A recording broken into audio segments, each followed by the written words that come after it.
Hello everyone, আজকে এই মুহূর্তে আছি আমি এবং দেখতে পাচ্ছেন আমার সাথে কে আছে। এই মুহূর্তে আছে কিন্তু অরিন্দম বিডি নারায়ণগঞ্জ, সেই লুৎফা টাওয়ার। আমার সাথে আছে আপনাদের পছন্দ, আমার পছন্দ সেই দিঘি, সেই ছোট্ট দিঘি। দিঘি, কেমন লেগেছে এই অরিন্দমে আজকে এসে? এই পুজো যেহেতু সামনে আমাদের একটা দুর্গা উৎসব, পূজা উপলক্ষে তো আমরা একটু শপিং করেছি, করছি। মানে আজকে তুমি যে অরিন্দমে আসছো মা, সেটা তোমার কাছে কেমন লেগেছে বলো?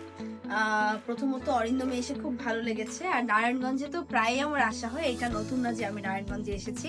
নারায়ণগঞ্জ আমার আরেকটা ঘরের মতো, যেহেতু আমার মামার বাসা, সো প্রায় আসা হয়। আর মামা আজকে আমাকে পুজোর গিফট দিয়েছে, সেটা আরো বেশি ভালো লাগছে, কারণ গিফট পেতে কার না ভালো লাগে। এবং সেই গিফটটাও কিন্তু অরিন্দম থেকেই মামা আমাকে দিয়েছে। আর অরিন্দম থেকে পার্সোনালি আমাকে অনেক গিফট দেওয়া হয়েছে। হ্যাঁ। আর অনেক যেই তাদের আমাকে ওয়েলকাম করাটা, আমার সাথে যেই ব্যবহারটা করেছে, আমার মনে হচ্ছে আমার ঘরের মানুষ আমার সাথে এই ব্যবহারটা করছে। কয়েকদিন আগে আমার বাবা এসেছিল, সেও আমার বাসায় গিয়ে সেম কথাই বলেছে যে মনে হয়েছে কোনো ফ্যামিলি মেম্বার, প্রথম দেখা মনেই হয়নি। ইনফ্যাক্ট আমারও আজকে মনে হয়নি। আমার এসে খুবই বেশি ভালো লাগছে এবং আমি চাই শুধু উৎসব ধরে না, উৎসব ছাড়াও আপনারা এসে অরিন্দমে কেনাকাটা করবেন, আপনাদের উৎসবগুলোও ভাগ করে নেবেন।